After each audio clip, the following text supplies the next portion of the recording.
talada lagu caraabayo xildhibaan cunnaha eegidiyo culuq yaro weyda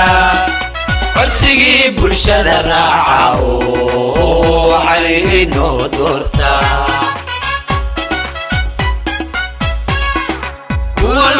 cimaamado talada lagu caraabayo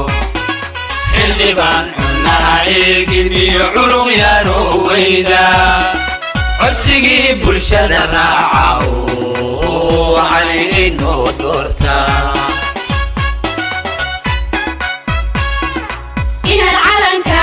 calanka aad hanato oo kursiga caliyo aad fuusho caliyow calow jabiye caalam baa korkaaga suran caliyow calow jabiye caalam baa korkaaga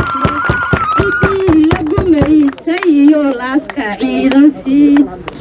caliyow sooliyo sanaag soo xoree buntland musharaxa madaxweyne cali xaaji warsame dhammaan dadka jalameed waa ku dhowrayey wuxuuna ku dhowraya hambalyo buu ku dhowraya waa ku soo dhowaynaynaa waa ku dooranaynaa inta wax kaa dooranaysaannu ku jirnaa waana ku taageeraynaa intii aan ku taaraga allaha kula galabgalaan ku leennahay ku guulaysaannu ku leennahay waxaan ku leennahay ku soo dhoweey deegaankan waa deegaanka jalan waa deegaanada puntland deegaan ka mida oo si weyn lagugu soo dhoweeyey maanta musharax madaxweyne waxaanu kuu soo dhowaynaynaa oo meel walba oon ka daawanaynay soo dhowayntaada mugga leh ilaa gaalkacyo buurtinle xarfo iyo meel walba oo maanta jalan waxaan lagu soo dhoweeyey sida muggale laguu soo dhoweeyey waa sida lagaaga bartay waa sida lagugu yaqaan cali xaaji warsame oo haddii bahayn mahaya madaxtooyada maanta fuulaya madaxtooyadu fuulaya insha allah waa fuulaya madaxweyne weeye ilaahay idanka saasaan ka baryaya waan baryayaa taariya xalaytay qur-aankii baan akhriyayay waan guulaysanaynaa guul weeye deegaanka jalam waan ogahay wakhtigu wakhti hore weeye inaad sidaa isu abaabusheen iyadoo aroor hora ah aad iyo aad baad ugu mahadsan tihiin waan la socday maalmihii lasoo dhaafay inaad sugayseen safarka aan ku soo mari doonno halkan magaaladaani magaalo muhiima weeye degaan muhiima weeye waana degaan lafdhabar u ah mandiqadan oo dhan aad iyo aad baad ugu mahadsan tihiin sidaan quruxda badan ee haybadda leh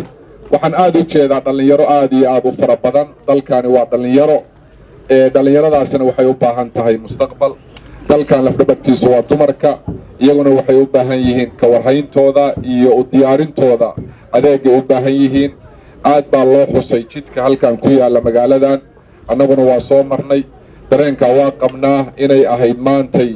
inuu jidkaasi oo halbowle u ah puntland oo dhan boosaaso ilaa iyo gaalkacyo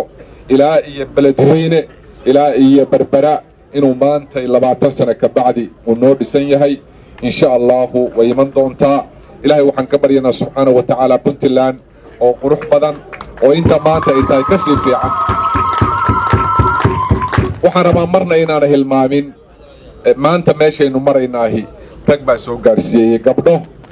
maamulka puntland rag baa ka soo shaqeeyey iyo gabdho waxaa laga yaabaa in badan oo ka mid a inaan ismaanta noolayn laakiin annaga waxay ahayd dowrkeennu inaan meeshaa ka sii qaadno puntland miisaan inay la timaado ay maamulka degaankeeda iyo midda soomaaliyeedba ugu adeegi lahayd ilaahay waxaan ka rajaynaa subxaanahu wa tacaala inuu taana sula siiyo aad iyo aad baa u mahadsan tihiin